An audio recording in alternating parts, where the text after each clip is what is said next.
Olá pessoal, tudo bom? Como é que vocês estão? Espero que estejam bem. Professor Wilson Cortez, professor Tudão, professor aqui de Legislação Tributária Estadual aqui do Grande Curso Online. Então vou ter o prazer de poder trocar uma ideia com você a respeito de dicas importantíssimas para você que vai começar a estudar ou já está estudando de forma a ser um estudo avançado aí da nossa legislação tributária estadual. Vou te dar aí os tópicos que eu considero mais importantes e mais relevantes em cada parte da nossa disciplina para vocês estudarem a matéria, tá bom? Então, eu estou aqui para poder tratar com vocês desse curso aqui, ó.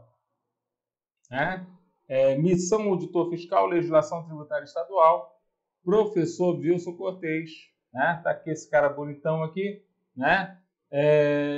Pronto para poder ajudar vocês aí, né, no nosso trabalho aí de estudar aí a nossa legislação.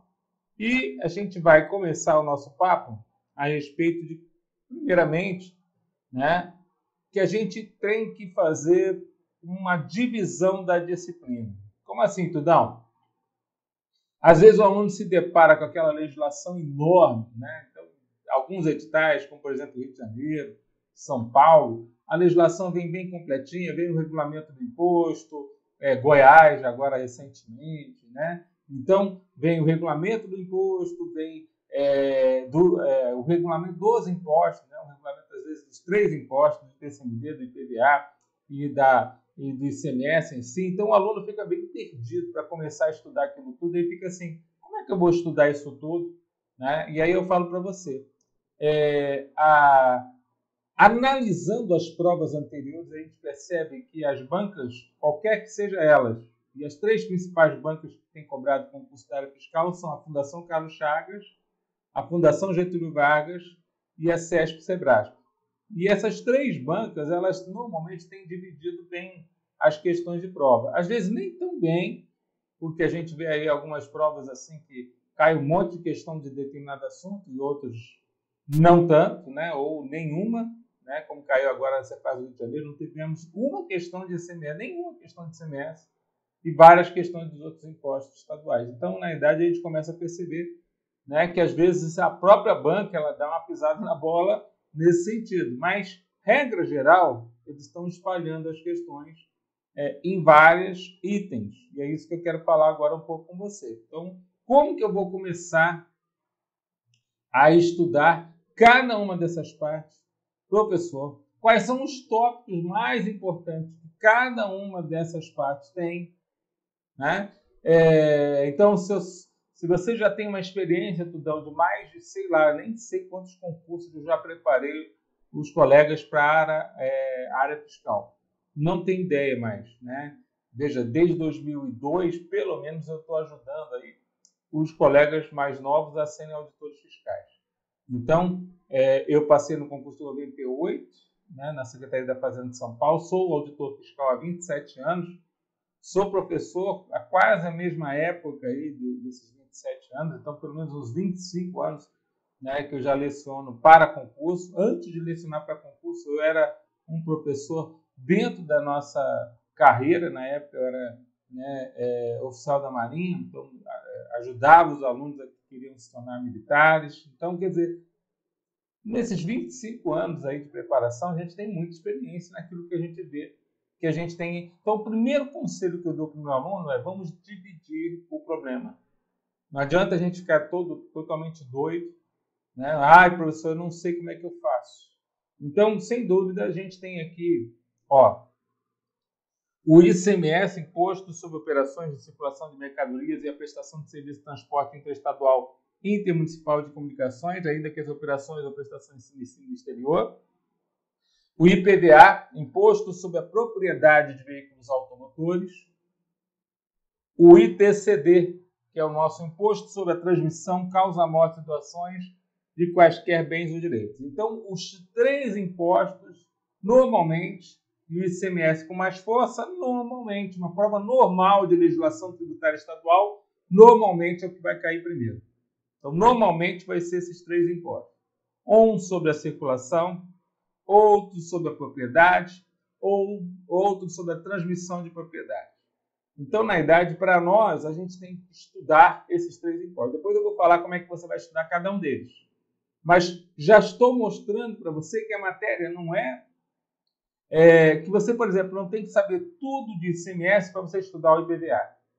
Não tem que saber tudo de ICMS e IPVA para estudar o ITCMD. Por quê? Porque cada imposto, inclusive você viu lá que a sigla está ITCD, mas ela pode ser, de acordo com o seu estado, se eu não me engano, lá no Piauí é IT, Imposto sobre a Transmissão. Outros estados botam ICD, outros ITCD, outros ITCMD. Então, independente de qual que é a banca, não importa.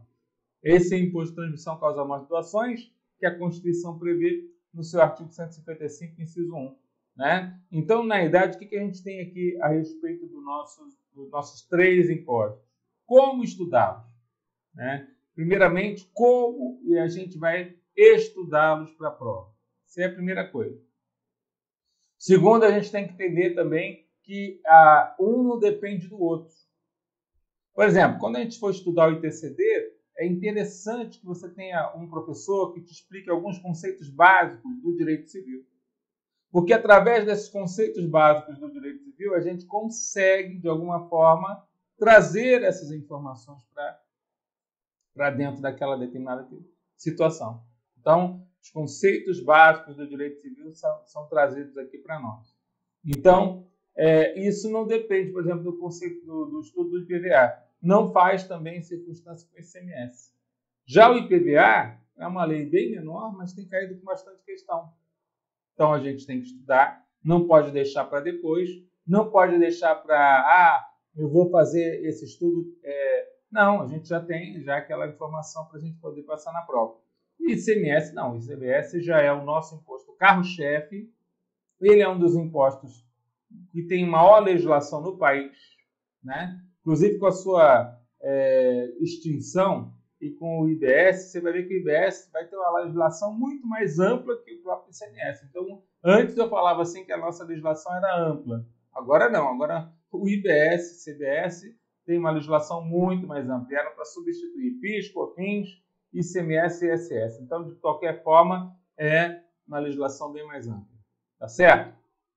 Só que além dos 3 impostos, veja lá, nós vamos ter que estudar também o processo administrativo tributário, que é o famoso PAT.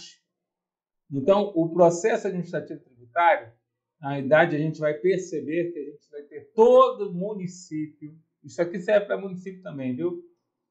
No caso do PAT, todo o Estado brasileiro vai ter até mesmo a União, vai ter uma estrutura de julgamento de processos administrativos contenciosos. Então, você vai ver que a pessoa vai entrar com uma impugnação quando ela receber uma ocupação, se ela quiser, vai poder fazer um recurso voluntário, se a princípio ela perder na primeira instância, e aí ela pode, de alguma forma, trabalhar nessas situações. E aí a gente pode chamar essa situação, essas circunstâncias, de uma situação onde você tem ali que estudar o processo administrativo tributário contencioso no seu estado. Normalmente vai ter uma lei própria.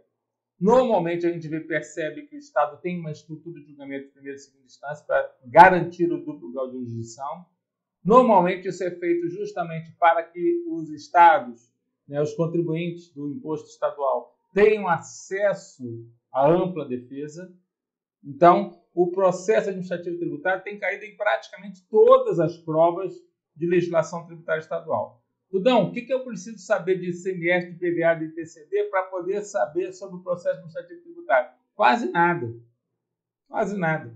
Então, é que eu falo, uma parte da matéria não depende quase nada da outra. Então, o processo administrativo tributário tem que ser estudado pelo aluno. O processo administrativo tributário é uma matéria diferenciada, seria uma parte da disciplina diferente das outras demais. Isso tudo é possível a gente verificar. Taxas, contribuições de melhoria também podem cair na prova. Então, olha só, taxa, contribuição de melhoria também podem cair na prova. E alguns estados também têm como estudar algumas regras gerais na matéria tributária que eles colocam também na sua legislação e também podem cair na prova. Às vezes através do Código Tributário Estadual, às vezes através de uma lei complementar estadual, às vezes através de uma lei ordinária estadual. Então, agora o desafio é o seguinte, eu estou me preparando tudo, não, mas eu queria realmente saber como é que eu estudo cada parte da matéria, já que você está me falando que uma parte provavelmente não depende das demais. Realmente, estudar taxa não tem nada a ver com os impostos, não tem nada a ver com o PAT, mas é uma parte da matéria. Entendeu? Então, a gente vai estudar. Como que eu vou estudar isso tudo? Tudão? Boa pergunta. Então, vamos lá. Vamos começar com o carro-chefe, né? Com o ICMS. Então, é o seguinte. O ICMS não tem como a gente não parar e estudar primeiramente a parte dele que está na Constituição Federal. Por quê? Porque isso nos remete a tudo aquilo que você vai ler depois, seja nas leis complementares federais, seja na lei instituidora estadual, seja até no regulamento do imposto. Então, eu não sei como é que virá o seu edital, mas normalmente essa parte das leis complementares federais e da Constituição Federal, elas são matéria obrigatória de estudo para o aluno. E muitas vezes ela está caindo em direito tributário 1 ou direito tributário 2, dependendo do edital. Ou seja, normalmente eu falo até para o aluno, isso eu acho muito interessante. Eu falo para o aluno assim, ó, Wilson, nunca foi tão bom, né, ser um aluno de legislação tributária, porque a legislação tributária em si está caindo na prova de direito tributário. E aí você tem, assim, mais questões daquilo que você já está estudando. Isso é muito bom. Né? Isso é muito bom. Você já tem mais questões de legislação, porque está caindo não só na parte de legislação propriamente dita, como na parte de direito tributário. Então, eu tenho visto várias questões da Lei Candir, por exemplo, da Lei Complementar número 87 de 96, a Lei de Normas Gerais a respeito do ICMS, caindo na prova de legislação. Isso é bom. Isso faz bem aí. Então, ó, de cara, o aluno tem que estudar lá o artigo 155, né? Principalmente no parágrafo 2º e seguintes da Constituição Federal, que vai falar a respeito, né, do nosso ICMS. Então, o ICMS na Constituição Federal, matéria obrigatória. Depois você vai para as leis complementares federais. Né? Por exemplo, a Lei Complementar 24, vou ter que dar uma mudadinha aqui, né? 24/75. 75, que é a lei complementar que trata a respeito da concessão e da revogação de benefícios fiscais quanto ao ICMS do Brasil. Aí, ainda sobre esse assunto, nós temos a lei complementar 160 de 2017, que apesar dela ser pequena, ela fala sobre a remissão, né, de créditos que a princípio foram obtidos pelos contribuintes, com benefícios fiscais da revelia do CONFAS, ou seja, que não passaram pelo processo da 24/75, não tiveram convênios assinados por deliberação entre os estados, e esses benefícios fiscais, a princípio, estão contrariando aquilo que seria uma regra geral do jogo a respeito da situação do ICMS. Então, a princípio, é uma coisa muito interessante, né, que a gente pode perceber assim que, vale a pena a gente conhecer aquilo que é mais importante assim, para a gente estudar o nosso ICMS. Então, a 160/2017, é o que eu falo para os alunos, né? Apesar dela ser uma lei complementar pequena, tem caído uma questão com regularidade nas provas das 3 bancas. Então, eu não posso deixar de você pegar essa questão. Né? Aí a questão, né, a lei complementar carro-chefe, que é a nossa lei Candir, a 87/96. Que teve alterações mais recentes em 2024, né? Alteração mais recente por causa da reforma tributária em 2025. Então, a gente tem informações importantes da Lei Candir para poder, a princípio, trabalhar com elas aí com vocês. Então, essa Lei Complementar 87/96 fala de vários aspectos que uma lei complementar tem que tratar a respeito do ICMS, como, por exemplo, regras gerais sobre substituição tributária, regras relacionadas ao conceito de contribuinte, as hipóteses de incidência do imposto, né? Qual que é o regime de compensação que a gente vai utilizar no caso do ICMS. Então, a situação referente à manutenção de crédito nas operações para exportação. Então, tudo isso aí, a princípio, uma lei complementar precisa regular. A lei geral a respeito do ICMS é a Lei Candir. Eu até falo para o aluno, né, que a princípio a Lei Candir a princípio algo que a gente pode dizer assim, nossa, tem que estudar através da Lei Candir.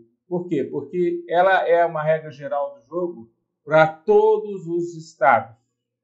Então, muitas vezes, quando você estuda a Lei Candir, você está estudando o ICMS para qualquer estado. É isso que eu quero dizer. Estou estudando a Lei Candir, então estou estudando o ICMS para qualquer estado. Aí nós temos a Lei Complementar 190 de 2022, a 192 de 2022 e a 194 de 2022. Uma que trata a respeito da fixação do DIFAL, né? Que a princípio foi uma questão muito grande aí com o Supremo Tribunal Federal, a falta da informação do diferencial de alíquota na Lei Complementar Federal que trata a respeito do ICMS. Então, como poderiam os estados estarem cobrando DIFAL se ainda não havia previsão na Lei Complementar, já que os faturadores para o ICMS precisam estar previstos na Lei Complementar. Então, tinha muitos estados que tinham leis estaduais, mas não tinha na Lei Complementar a previsão do DIFAL. Então, isso aí apareceu, né, a previsão do DIFAL, e aí a gente teve a Lei Complementar tratando do assunto. E a 194, que fala a respeito do ICMS monofásico sobre combustíveis, também importantíssimo para a gente, importantíssimo para a prova e tudo a ver com o nosso concurso. Então, na idade, eu sempre falo para o aluno, né, quer dizer, DIFAL, matéria importantíssima a respeito do ICMS, né, lutas homéricas aí perante os tribunais superiores a respeito dele. O ICMS monofásico, matéria também que se tornou importante, uma vez que a gente tem uma lei complementar só tratando desse assunto agora. E, finalmente, a lei complementar que trata a respeito de outro imposto, que é o Imposto Municipal sobre Serviços, o ISS. Apesar de ser uma lei complementar que trata do ISS, ainda assim, nós entendemos que existe uma zona cinzenta entre a tributação dos serviços feita pelo município, através da Lei Complementar 116, e a tributação do serviço feito pelos estados através da Lei Candir. E essa diferença, né, essa zona cinzenta, eu tenho até um vídeo muito legal, você teria que ir lá fazer uma visita lá no meu canal do YouTube, vai ser uma honra para mim você me visitar lá no canal do YouTube, Professor Tudão, e lá você vai ver que tem, pesquisa lá no meu canal, Zona Cinzenta. E aí você vai ver um vídeo que eu fiz com a parte mais atualizada da matéria, a respeito de todas as situações onde os serviços ali descritos na própria Lei Complementar 116 estão sob a influência da tributação do ICMS. Ou se há uma dúvida se há o ICMS ali ou o ISS. Então eu fiz um material bem legal, não é muito comprido, nem muito complexo, mas é o suficiente para você ver justamente aquilo que cai nas provas de concurso estadual. É claro que na prova de concurso municipal, você tem que estudar a lista de serviços, que é o apelido da Lei Complementar 116. Você tem que estudar a lista de serviços tributados pelo ISS, completa, porque você, a princípio, está querendo fazer um concurso para tributar o próprio ISS. Mas se você não for fazer isso, quer dizer, tributar o ISS, você vai tributar o ICMS. Então, normalmente, o mais importante são aquelas situações onde, mesmo aquele serviço, juntamente com o fornecimento da mercadoria, está amparado por uma ressalva. Ressalva essa prevista nessa lei complementar. E aí você vai lá de novo, canal do Professor Tudão, lá no YouTube, aperta lá, faz lá uma busca por Zona Cinzenta, você vai ver lá uma thumbnail, né? Eu acho que é thumbnail que a gente fala, né? Uma figurinha que vai aparecer uma nuvem, assim, bem escura. Aí eu botei de um lado ICMS, do outro esse ISS. E essa é o videozinho que eu estou falando para vocês, que traz essa informação mais quente para você. Bom, Tudão, eu passei pela Constituição, já passei pelas leis complementares. O que eu faço para poder agora aumentar o meu conhecimento da legislação? Estou querendo fazer o concurso da Cefaz de São Paulo, estou querendo fazer o concurso da Cefaz de Goiás, estou querendo fazer o concurso da Cefaz do Rio Grande do Norte. O que eu faço agora? E agora o que eu faço? Então, o que eu faço agora, Tudão? Agora você vai entrar na lei instituidora do tributo. Porque, por mais que essas leis complementares tratem de normas gerais a respeito do ICMS, chega um momento que a gente tem que se debruçar, e aí é uma parte importante da minha matéria, na lei instituidora do tributo, a lei estadual. Em 80% dos concursos, né, eu creio que você estudando a lei estadual, você já está se amparando pelo aquilo que é o mais importante na disciplina. Então, estudar a lei estadual já é para nós o mais importante na disciplina. Ah, professor, por que a princípio eu estou aqui estudando a lei estadual e eu vejo que muitas coisas se remetem ao regulamento e aqui no meu concurso não vai cair regulamento. Então, você está fazendo um concurso lá de Roraima e o concurso passado, por exemplo, não caiu o regulamento, só caiu a lei instituidora do tributo. Quem vai decidir se vai cair ou não o regulamento do imposto ou a lei do imposto somente, vai ser a própria banca organizadora. Ela que vai, a princípio, de acordo com a instituição que vai, a princípio, determinar o concurso, de acordo com o Estado, com a Cefaz, ela vai dizer, não, eu quero que os alunos conheçam o regulamento. Por exemplo, no concurso passado de São Paulo, vou dar um exemplo de São Paulo, colocou-se o regulamento, porque tivemos 2 vezes a matéria de legislação tributária. Legislação tributária 1 para quem era de todas as carreiras. Legislação tributária 2 só para quem era gestão tributária. Na legislação tributária 1, não caíram os anexos, não caíram vários artigos relacionados a obrigações acessórias ou relacionados a operações especiais quanto ao ICMS. Na legislação tributária 2, que era mais profundo o negócio, aí caía tudo. Então, quem vai definir isso? Quem vai definir se vai ser uma só matéria que vai cair legislação, se vão ser 2 matérias que vai cair legislação? Vai ser a banca organizadora, vai ser o edital dos senhores. Ele que vai determinar. De qualquer forma, se eu tivesse que, a princípio, começar a estudar o ICMS, eu passaria nessa sequência que eu fiz aqui para vocês. Constituição, leis complementares federais, lei instituidora estadual. Então, eu, pelo menos, até a abertura do edital, já teria estudado essa parte. Saiu o edital, botou o regulamento na história, eu, a princípio, daria uma olhada no regulamento, principalmente naquilo que ele é diferente, porque o regulamento serve para quê? Serve para complementar a lei instituidora. Então, o regulamento ele não cria coisas novas, ele regulamenta, ou seja, ele complementa coisas que já estão previstas na lei. Então, para nós, o regulamento acaba sendo interessante para alguns detalhes específicos. Eu vou mostrar quais são as partes da matéria que tem mais caído em prova. E aí eu poderia dizer para vocês que eu estudaria o regulamento justamente nessas partes.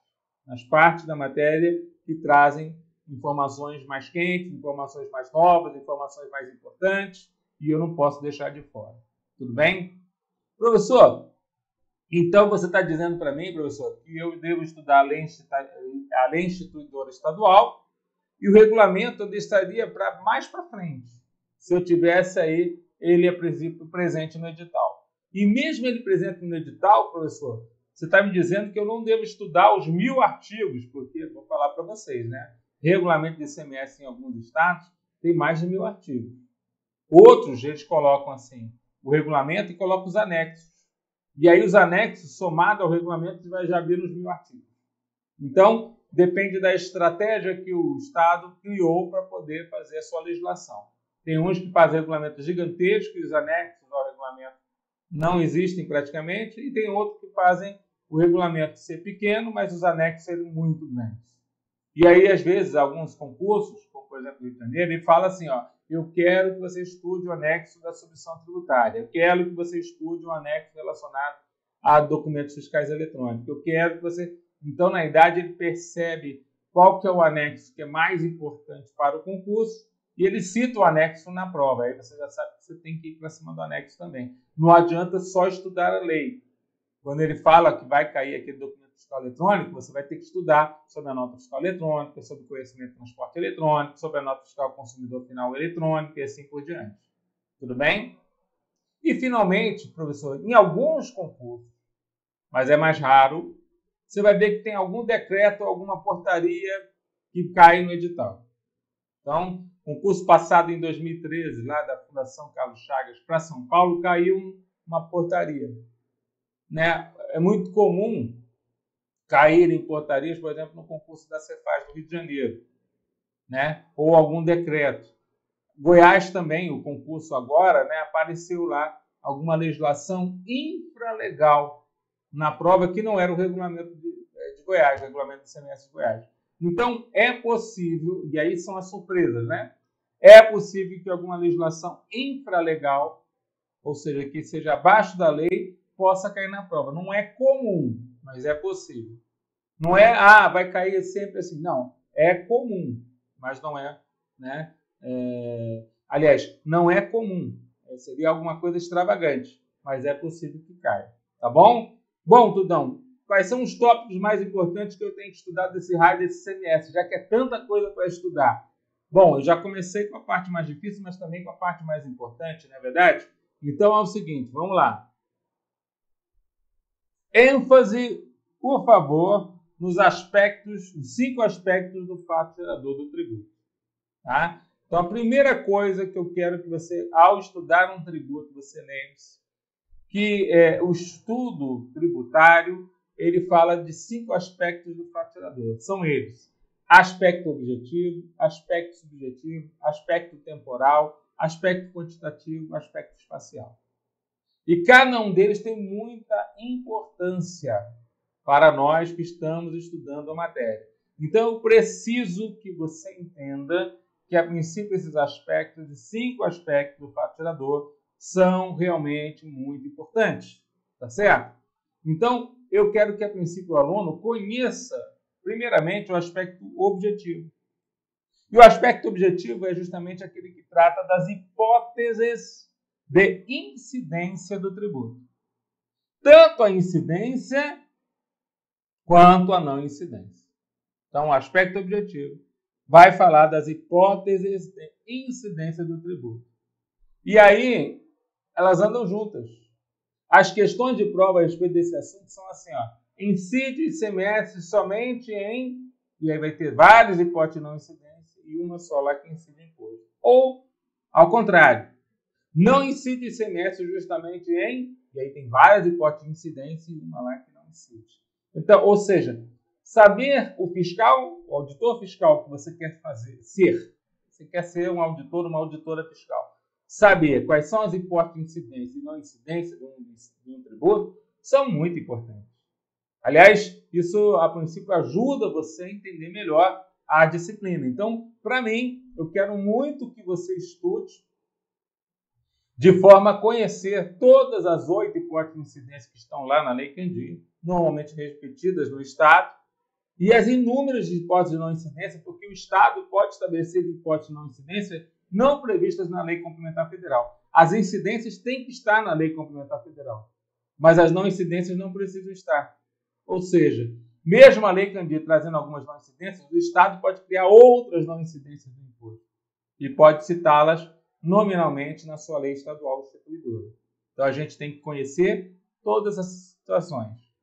Aí a gente tem aqui, os sujeitos que, a princípio, deverão pagar o tributo. Esse é o aspecto subjetivo do nosso fato gerador. Então, a gente tem o contribuinte, que é o sujeito passivo direto, que é aquele que tem relação pessoal direta com o fato gerador. E nós temos os responsáveis tributários, que podem ser por transferência ou por substituição.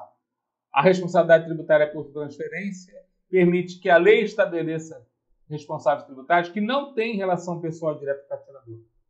E a substituição tributária é um carro-chefe, de cair em prova. Até botei um item mais embaixo ali. Porque, dentre os vários assuntos que caem em prova a respeito do ICMS, a substituição tributária é um dos top 3 assuntos. Cai muito na prova, tanto discursiva quanto na prova objetiva. Então, o aluno tem que estar conhecendo bem o fenômeno da substituição tributária para fazer uma prova de ICMS. Tá bom? E aí ele entraria nesse aspecto subjetivo. Outro aspecto importante é o aspecto temporal, que trata a respeito do momento da ocorrência do nosso fato gerador. Então, no aspecto temporal, você vai saber exatamente em que momento ocorre o fato gerador do ICMS. Qual é o momento em que acontece o fato gerador do ICMS. Então, na verdade, a gente tem esses momentos de ocorrência de fatos geradores como algo muito importante. Por quê? Porque seja nas operações, seja na prestação de serviços, você vai ter que determinar exatamente qual que é o momento, o instante em que, a partir daquele momento, acontece o fato gerador do imposto. O nosso fato gerador de ICMS é um fato gerador que não é continuado, mas sim instantâneo. Passou aquele momento, acontece o fato gerador. Desembaraço aduaneiro, fato gerador na importação. Saída da mercadoria, fato gerador circulação. Então a gente tem aí o momento. Depois você tem que estudar também com atenção o aspecto espacial do faturador. Em que local se deu aquela operação com a mercadoria ou a prestação de serviço. Então, na verdade, o local da operação e prestação nos ajuda a definir para que estado é devido o tributo. Então, cai aquelas questões de prova. O imposto é devido para o estado XXX na seguinte situação somente. Aí ele vai dar várias situações práticas para você poder saber se o imposto é devido para o estado que você está fazendo a prova ou não. E isso é através do local da operação e prestação. Então, por exemplo, se o destinatário final daquela importação estiver no estado de São Paulo, mesmo que a importação se dê por outro estado, o imposto todo da importação é devido para o estado de São Paulo. Por quê? Expressa a definição na Lei Candir, na Lei Complementar Federal, repetida na Lei Instituidora do Tributo do seu estado. Então, isso acaba sendo importantíssimo. Então, você precisa conhecer bem, e muitas questões de prova caem também a respeito desse aspecto. E o último dos 5 aspectos, mas também não menos importante, é esse aqui, né? Que é o que trata a respeito do aspecto quantitativo, ou seja, saber quanto é devido pelo contribuinte naquela determinada situação. O aspecto quantitativo, ele fala a respeito do quantum devido. E esse aspecto quantitativo vai falar de duas partes para você saber o quanto é devido, que é a base de cálculo e a alíquota do tributo. Então, você tem a base de cálculo, você tem a alíquota, então você tem aí o aspecto quantitativo. O que é a base de cálculo? Então, a gente vai descobrir o que é valor da operação, a gente vai descobrir o que compõe a base de cálculo do ICMS sobre a mercadoria, o que compõe a base de cálculo do ICMS sobre o serviço e quais são as alíquotas que nós temos quanto ao ICMS. Seja as alíquotas internas, seja as interestaduais, seja a alíquota de importação, seja a alíquota de exportação. Então, nós vamos estudar com muito afinco, com muito interesse a matéria, porque, a princípio, a gente tem o estudo desses 5 aspectos, vai definir muito do que é o teu trabalho do dia a dia, auditor. Auditora, você vai ser aquela pessoa que vai constituir o crédito tributário através do lançamento, aquele previsto no artigo 142 do Código Tributário Nacional. Então, é justamente pelo seu trabalho que vai acontecer isso. Então, para nós, isso acaba sendo bastante relevante, bastante importante, né? Bom, aí tem parte da matéria que não especificamente está dentro desses 5 aspectos, mas que também acaba sendo partes da matéria que acabam sendo bem relevantes para fins de estudo, porque o avaliador tem gostado muito desses assuntos, que é a substituição tributária e a antecipação tributária. A antecipação tributária acontece quando aquele determinado produto está com substituição tributária no nosso estado, mas não há convênio para que o outro estado pague aquele tributo para nós. Ou seja, o fabricante, por exemplo, daquele determinado item está em outro estado, vende para nosso estado, só que ele não tem, aquele outro estado não tem convênio com o nosso estado para pagar o imposto sobre substituição tributária para o nosso estado. Então, nós cobramos do primeiro adquirente no nosso estado, que está comprando aquele produto com ST, para ele pagar sobre toda a cadeia econômica. Então, a gente fala que essa é a antecipação com o encerramento da fase de tributação, ou só para ele pagar a operação seguinte que ele teria que fazer já de forma antecipada entrando no estado. Então, na verdade, aí seria sem encerramento da fase de tributação. A antecipação tributária está sempre relacionada a operações interestaduais, onde, a princípio, não há convênio com outro estado para que o contribuinte do outro estado pague o tributo no nosso estado. A AST, diferentemente, ela pode ter situações internas, que normalmente é o comum, e situações interestaduais só é possível ter substituição tributária, ou seja, a gente nomear alguém para pagar todo o tributo na cadeia econômica, se houver acordo específico com aquele outro estado. Então, se houver esse acordo, aí é ST. Se não houver acordo, mas é operação interestadual, a gente usa a antecipação. E isso cai na prova, cai na prova, cai na prova. Se você entrar dentro também do meu site ali dentro do meu canal do YouTube, você procurar lá por antecipação tributária, você vai ver bom vídeo a respeito dessa matéria, porque eu fiz um vídeo bem legal sobre isso. Vamos lá? Outro assunto bem interessante que tem caído com uma certa regularidade é o DIFAL, Diferencial de Alíquotas. nós temos 5 tipos de DIFAL. Olha lá, 5 tipos de DIFAL.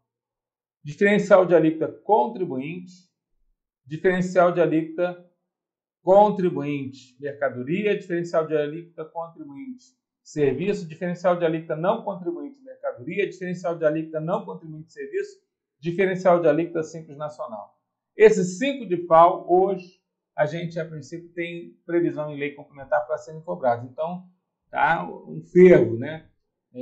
Microempresa quando compra de fora do Estado, já é, a princípio, para pagar o diferencial de alíquota, independente se ela vai revender ou se ela vai usar como um produto no ativo, ou uso ou consumo final. Não importa. Microempresa, quando compra de fora do Estado, tem que pagar o DIFAL. É um DIFAL equiparação de carga tributária. Créditos do ICMS. Outro tema importantíssimo. Crédito é tudo, né? Tudo relacionado a crédito acaba sendo importante. Por quê? Porque a gente tem as hipóteses de vedação ao crédito, manutenção de crédito, estorno de crédito, né? Hipóteses relacionadas à transferência de crédito. Então, tudo isso acaba sendo importante para nós, acaba sendo uma matéria importante para a gente poder levar para a prova. Então, o crédito do ICMS é um dos top 3 também a respeito do assunto. Então, o primeiro top 3 que eu falei foi a substituição tributária, o segundo top 3 é o crédito do imposto e o terceiro top 3 é a base de cálculo. São os 3 assuntos que ICMS chove questões em prova, são as 3 partes da disciplina que mais caem na prova, então eu quero já citar isso aqui para vocês. Bom, conforme os anos vão passando, os concursos vão, a princípio, trazendo informações importantes também a respeito dos documentos fiscais eletrônicos. Então, as notas fiscais eletrônicas, conhecimento de transporte eletrônico, nota fiscal consumidor eletrônico, tudo isso pode cair na nossa prova na parte assim, mais geralzona, relacionada a documentos fiscais.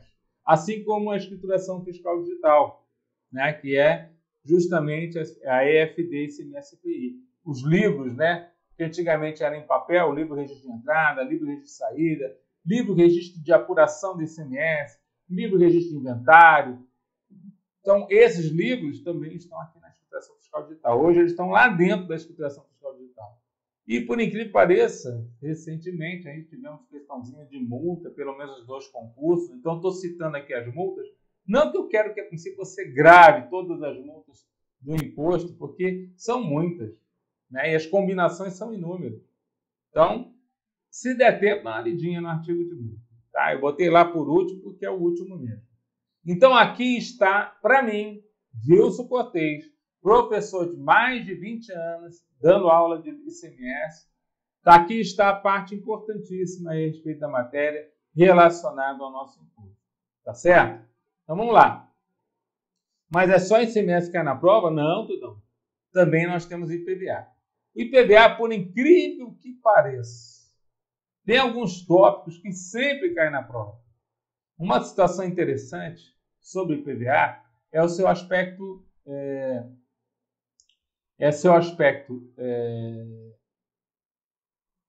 temporal. Eu vou ter aqui espacial, mas não é espacial não. Esse aqui vai ser o temporal. Então, esse é o aspecto temporal. Ou seja, o momento da ocorrência desse fato gerador. Tá? Por que, Tudão? Porque no aspecto temporal, a gente trata a respeito de algumas coisas interessantes a respeito do IPVA. Então, vamos lá para o IPVA. Conceito de veículo automotor faz parte do que seria as hipóteses de incidência do tributo. Hipóteses de incidência do tributo. Então, quando é que você tributa o IPVA? Então, o veículo, por exemplo, ele tinha uma situação de isenção. Então, ele é um veículo de um taxista. Quando ele é vendido para uma pessoa que não é taxista, incide o imposto. Na maioria dos estados brasileiros. O veículo, por exemplo, que a princípio é novo, incide o imposto em que data?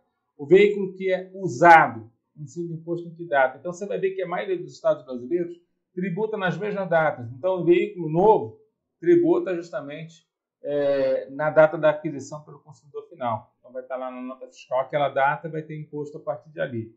Então, a propriedade daquele veículo vai ser tributada. Mas o veículo usado, né, vai ser, a princípio, a partir do momento em que a gente vai dizer que todo dia 1º de janeiro de cada exercício você vai ter o faturador daquele determinado imposto. E isso é muito interessante. Mas para começar mesmo, acho que faltou aqui eu colocar essa informação, para começar, se hoje, até por causa da nossa emenda constitucional 132, a gente tem que começar a estudar o IPVA com a Constituição Federal. Então, de cara, primeiro, nós não temos uma lei complementar tratando de normas gerais a respeito do IPVA, diferente do que a gente tem com o ICMS. Mas as regras que estão na Constituição Federal caem, chove. Inclusive, né, a situação mais nova quanto ao IPVA de ser cobrado sobre aeronaves e embarcações, coisa que o Supremo Tribunal Federal antigamente dizia que não era possível cobrar sobre aeronaves e embarcações o IPVA. Acabou essa história. Agora todos os estados estão autorizados a cobrar sobre aeronaves e embarcações. Então,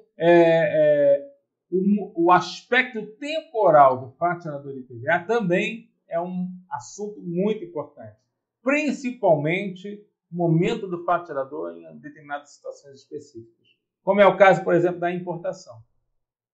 Então, importação feita pelo consumidor final. Então, o IPVA deve ser cobrado a partir do momento do desembaraço aduaneiro. Importação feita por uma concessionária ou revendedora de veículos importados. Aí, somente na aquisição pelo consumidor final, ou seja, lá adiante, quando ele conseguir alguém que vai comprar aquele veículo importado e que vai fazer cobrar o tributo.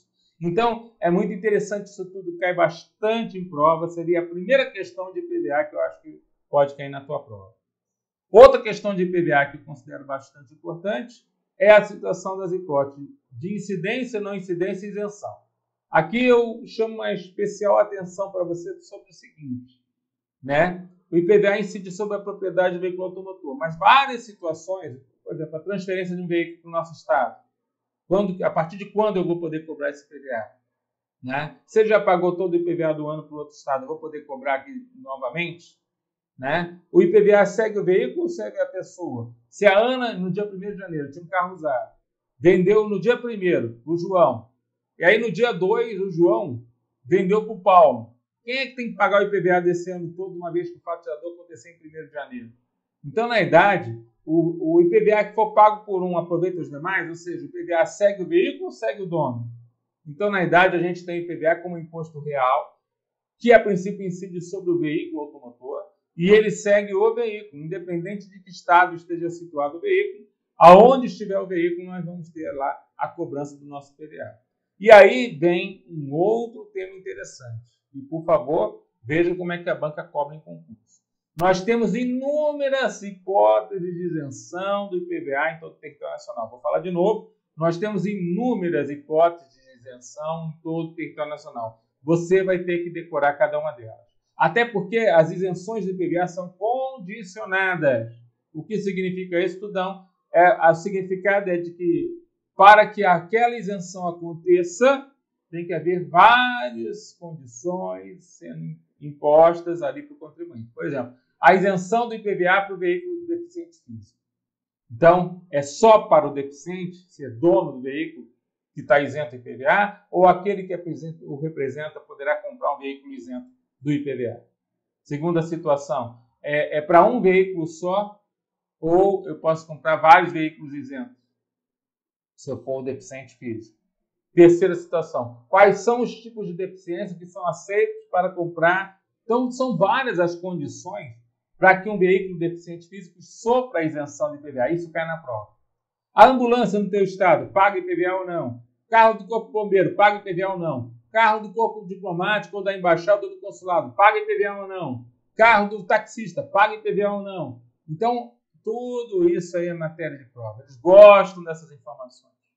Depois, eles gostam também de falar a respeito de quem são os responsáveis tributários. Você vendeu o veículo automotor, não informou o Detran, não informou a Secretaria da Fazenda do seu estado que vendeu. Ninguém está sabendo que você vendeu o veículo automotor. O cara vai lá, atropela dois com o veículo no teu nome. Será que eles não vão para cima de você? O cara vai lá e não paga o IPVA dos anos seguintes e o veículo ainda está aparecendo no teu nome. Será que o Estado vai cobrar só dele, sem saber que ele é o novo proprietário, ou você é responsável tributário? Então, quem vende e não declara que vendeu, em 30 dias, acaba se tornando responsável tributário. Então, isso está em todas as legislações. A gente vai saber quem são os contribuintes, proprietários do veículo automotor e os responsáveis tributários para pagar o IPVA. Cai na prova também. E, por último, tanto a base de cálculo quanto as alíquotas do tributo.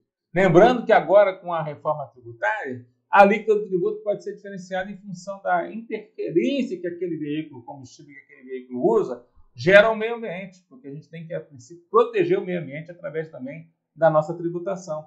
Então, por exemplo, você vai ver que os estados agora que estão privilegiando, muitas vezes, carro elétrico, estão privilegiando, por exemplo, carro movido a gás natural veicular, né, em prol do combustível fóssil, no caso, gasolina, diesel, que acaba sendo uma alíquota mais cara.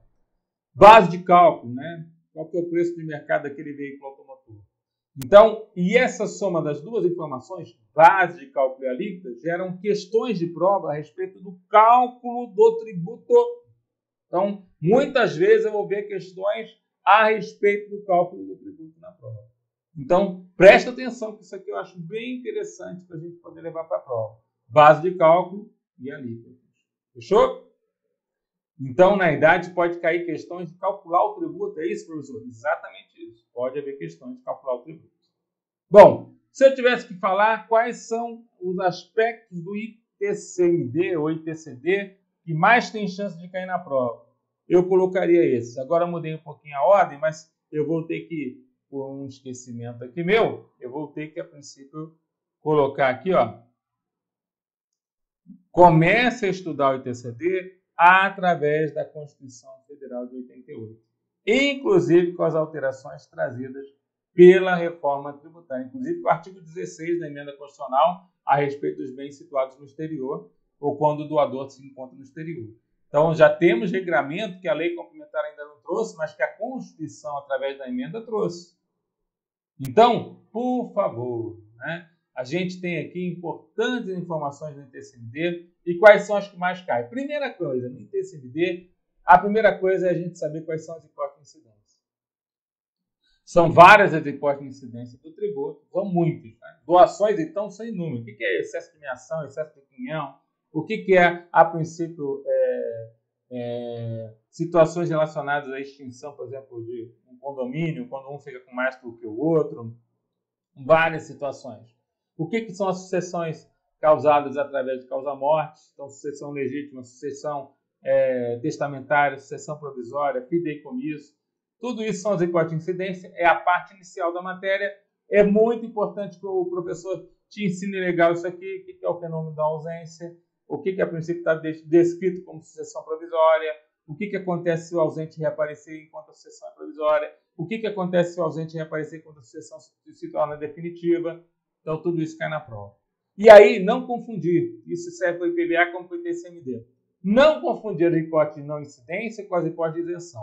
A maioria dos estados tem hipótese de isenção do ITCMD relacionada ao que a gente fala aí sobre, por exemplo, até um determinado valor, se aquele bem é único, né, no inventário, é um bem imóvel até 50 mil reais, ou não sei quantas unidades de referência do estado, aquilo ali vai estar isento. Então, tem algumas coisas nesse sentido. Cada estado tem as suas isenções. Mas também tem hipótese de não incidência, que a gente tem que ver de acordo com a lei de cada estado. Aqui não seria imunidade, tem imunidades constitucionais. Aqui seriam não incidências dadas pela lei estadual. Então, cada estado tem as suas. Fechou? E aí você tem tanto o aspecto espacial, que eu acho que é muito importante, que são as regras de competência. Ou seja, para que estado é devido o tributo numa doação, quando o doador de São Paulo doa um imóvel no Paraná para um donatário no Rio de Janeiro. Aí o local onde se situa o imóvel para onde é devido o tributo. Então não importa onde está o doador nem o donatário. Se o imóvel está no Paraná, tributo para o Paraná. O donatário do outro estado vai ter que pagar tributo lá para o estado do Paraná. Então, na idade, a gente percebe nitidamente que essas regras de competência tributária que estão relacionadas ao aspecto espacial do faturador, elas estão definidas na Constituição Federal, no artigo 155, inciso 1, mas depois são repetidas na lei de cada estado. Né? Professor, aqui cai a lei ou cai o regulamento? Às vezes só cai a lei, às vezes ele fala para você estudar a lei e o regulamento, mas normalmente o que está na lei do ITCMD ou do ITCD já é o suficiente para você matar todas as questões de prova. Momento do faturador. Então a gente fala que o momento principal do faturador do imposto, na situação causa-morte, é o momento da morte do decúbito. momento da abertura da sucessão. Com a morte de cônjuge, abre-se a sucessão e os herdeiros têm direito à sua herança. É o direito da saicínia, o direito dos herdeiros à herança dada pelo decúbito. Então, tudo isso aí, para nós, são momentos fatiadores. Qual que é o momento fatiador? Se é uma doação feita com escritura pública, se é uma doação feita através de uma via verbal, se é uma doação feita através de um contrato particular. Tudo isso tem que estar presente ali naquela informação. Quem são os contribuintes e os responsáveis tributários? Vou lá para o aspecto subjetivo do faturador do ITCD. Quem são os contribuintes? Quem são os responsáveis tributários? Importante, né? Saber um e outro. Contribuinte do imposto é aquele que, a princípio, normalmente é o ário. Né? Então, na verdade, é o donatário, é o fiduciário, é o fideicomissário, é o beneficiário. Né? Então, são as pessoas que terminam com o ário, né? O legatário. Então, para nós, esses aí são os contribuintes do imposto. Estão recebendo, né, o patrimônio que era do decujus, a herança, estão recebendo a doação do doador, são os contribuintes do imposto. Mas, vamos lembrar que nós temos também os responsáveis tributários. Então, a gente vai ter lá a figura do inventariante, que pode se tornar responsável tributário, até mesmo herdeiros e legatários podem se tornar responsáveis tributários em algumas situações, e quem vai definir isso vai ser justamente a lei e a situação prática do dia a dia. Outro item importante para quem estuda o ITCD é justamente a base de cálculo e as alíquotas. Porque, a princípio, você vai ter questões até de cálculo do tributo. Você vai ver se tem progressividade de alíquota no seu estado ou não. Né? A alíquota máxima do ITCD em todo o país é 8%, se o teu estado já chega na máxima ou não. Né? Qual que é a base de cálculo que ele está usando para cada situação? Se tem situações de redução de base de cálculo aqui no nosso estado, no caso nos direitos reais de garantia, né? Na transmissão do fideicomisso aqui no meu estado, se você transmitir numa propriedade é 2/3 da base de cálculo. Transmitir o direito de usufruto é 1/3. No meu estado é metade. Então, cada estado tem a sua história quanto à base de cálculo. Né? Não está unificado. Se passar a lei complementar 108, boas informações vão acontecer a respeito disso. Provavelmente a gente vai ter uma unificação do ITCD em todos os estados brasileiros. Isso é bom. Né? Isso facilita a vida dos contribuintes. Bom, e o PAT, né? Então, o processo administrativo tributário, como ele cai na prova, a gente tem sempre uma lei que não tem nada a ver com as outras leis, não tem lei complementar federal que a gente usa para isso. É uma lei estadual que vai estabelecer qual que é o processo administrativo tributário. E aí a gente tem assim, como é que ele se inicia aqui no meu estado? Então, o meu estado aqui, eu estou falando da lei que trata do processo contencioso. Ela é que é a mais importante para cair na prova. A gente quer saber justamente a estrutura de julgamento do estado, porque muitos colegas que vão passar no concurso vão trabalhar nessa área. Então, para nós, a gente vai ter que saber como é que se inicia aquela determinada processo. E aí, normalmente, os estados brasileiros, a maioria deles, se inicia com a impugnação, com a defesa administrativa que o contribuinte apresenta quando ele sofreu uma auto-infração. Então, como é que se inicia? Com a impugnação. O que é um processo ser contencioso? É aquele que, a princípio, existe uma lide, uma contenda administrativa, ainda está na fase administrativa. Então, o fisco vai lá, lavra a auto-infração, constitui o crédito tributário, o contribuinte não aceita parcialmente ou totalmente aquele auto-infração, ele entra com a impugnação e inicia esse contencioso. Mas existem algumas situações não contenciosas. Por exemplo, um pedido de isenção do contribuinte. Isso não é contencioso. Ele está pedindo de acordo com a lei, ele acha que tem direito, então ele pede lá o pedido de isenção. O pedido de uma repetição de um débito, ele pagou a maior do tributo, ele está pedindo um processo administrativo tributário, ele está pedindo a sua repetição, ou seja, o direito de receber de volta o valor que ele considera que pagou a maior. Mas nós temos também a consulta tributária, onde, a princípio, o contribuinte está entrando com um pedido para interpretação da legislação tributária. Então, também poderia ser essa a situação. Né? Aí, dentro dessa lei, você tem vários detalhes. Por exemplo, você entra na vida do fiscal. Como é que se inicia um procedimento de fiscalização? Então, a gente tem um procedimento administrativo. Eu posso chegar na empresa, através de uma ordem de serviço fiscal, e eu posso chegar lá e lavrar um auto de infração, verifico uma irregularidade, já lavro um auto de infração, ou lavro um auto de apreensão. Eu não sei até que ponto essa irregularidade está aqui cometida, mas eu estou vendo que essa mercadoria que está aqui na minha frente está sem nota fiscal. Para que o contribuinte não suma com a prova, eu vou lá e faço a apreensão da prova. Você acredita, professor? Eu estava lá né, fiscalizando lá A minha primeira fiscalização de pista foi assim, né? A gente estava fiscalizando lá, os caminhões estavam passando, um dos caminhões estava com uma nota fria. Na época, a gente apreendeu a carreta lá cheia de refrigerante. Então, na verdade, essa apreensão é justamente para fazer prova no processo. E ela é um início de procedimento fiscal. E aí você tem lá formas, como é que eu trago a pessoa até o processo? Como é que eu faço a intimação dele? Seria por diário oficial? Não, diário oficial normalmente é o último que a gente usa. Ou a gente usa um domicílio eletrônico do contribuinte, ou a gente usa, né, via pessoal, você vai até o estabelecimento e notifica ele, ou a gente usa via eletrônica, ou a gente usa via correio, com um aviso de recebimento. Então, são várias as formas de intimar o contribuinte. A partir de que momento cada estado estabelece que aquela pessoa já se considera intimada? Quais são as situações que geram nulidade absoluta no processo administrativo? Ou seja, se você errar na pessoa do infrator ou na natureza da infração, pessoa do infrator, eu errei na empresa. Eu estou acusando uma empresa, mas com os dados de outra. Errei no CNPJ, fiz um copy e cola lá, um copy-paste, e a princípio errei na discriminação de quem eu estou acusando. Era para acusar João, estou acusando o André. Meu querido, para com isso, né? Todo o processo está nulo. Mas se você errar na natureza da infração, também na natureza da infração, ou seja, o cara cometeu o crédito devido, eu estou falando que ele cometeu falta de pagamento do imposto. Na verdade, as coisas, a princípio, têm que ser bem feitas. A sua acusação tem que estar bem relacionada com aquilo que realmente aconteceu. Então, esses erros são nulidades absolutas. Outras que, a princípio, são nulidades, a gente vai ter que avaliar caso a caso. Mas veja, nós temos alguns impedimentos. Quando é que um julgador tributário está impedido de julgar? Nós temos, normalmente, em todos os estados brasileiros, uma primeira instância administrativa onde há julgador de primeira instância e uma segunda instância administrativa onde um juiz tributário ou um conselheiro tributário, não sei como é que é no teu estado, se é um tribunal, como aqui em São Paulo, Tribunal de Impostos e Taxas, se é uma junta de conselheiros. Então, na verdade, cada segunda instância em cada estado tem o seu nome, né? Então a gente trabalha com aqueles nomes, trabalha com aquelas pessoas. Tem as súmulas que esses tribunais, principalmente o tribunal colegiado, né? O colegiado de juízes, ela vai estabelecer. Nós vamos ter as decisões administrativas que são irrecorríveis. Tem os recursos, recurso voluntário, recurso de ofício, recurso ordinário, recurso especial, recurso de revisão ou revisão em revista. Quer dizer, né? Várias são as situações de recursos. Normalmente, o recurso cai em prova. Então, o aluno tem que prestar atenção que no PAT, boas questões. Eu já tive sustos aí de algumas bancas em 30 questões colocarem 10 de PAT.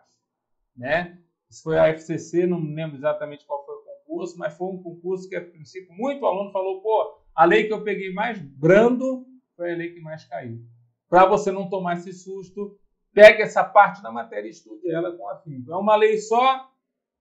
Esses itens são os mais importantes, detona, pega todas as questões dessa lei que vão cair na prova. Por último, para a gente terminar, então, inclusive, a nossa preparação avançada, taxas, contribuições de melhoria, regras gerais, estão normalmente, não tem uma lei normalmente própria para taxa de serviços diversos ou a taxa judiciária, mas alguns estados têm. Outros têm o que a gente chama de um Código Tributário Estadual. Eles trabalham com o Código Tributário Estadual e nesse Código Tributário vai ter as normas sobre as taxas, as normas sobre a contribuição de melhoria e as regras gerais a respeito do tributo. Né? Então, na verdade, o que a gente tem? Normas gerais de direito tributário, vai falar sobre prescrição e decadência no Estado, vai repetir muita coisa do Código Tributário Estadual. É muito interessante que aquilo que você estudou em direito tributário muitas vezes se aproveita aqui no estudo da legislação tributária. São matérias, né, irmãs. Na verdade, o direito tributário dá as normas gerais, a legislação tributária faz o detalhamento de cada tributo em cada situação. Então, é muito importante que você, aluno, entenda como é que tem caído na prova, como é que tem caído essa matéria tão importante que é a legislação tributária estadual. Hoje eu dei um amparo para você perceber assim, putz, agora eu vou até rever essa aula, porque o Wilson falou que cai de mais importante em ICMS, em IPVA, em TCD e também no PAT. E até no finalzinho ali ainda deu uma colher de chá aí a respeito das taxas de contribuição de melhoria. Eu quero muito que você seja um auditor fiscal. Eu espero que essa aula ajude bastante você nesse propósito. Eu desejo a você toda ajuda aí para que você possa ser um auditor fiscal mais velho possível, uma auditora fiscal mais velha possível. É com grande alegria que eu posso estar aqui lecionando para você. Fiquem com Deus, um forte abraço do Dão e até a próxima!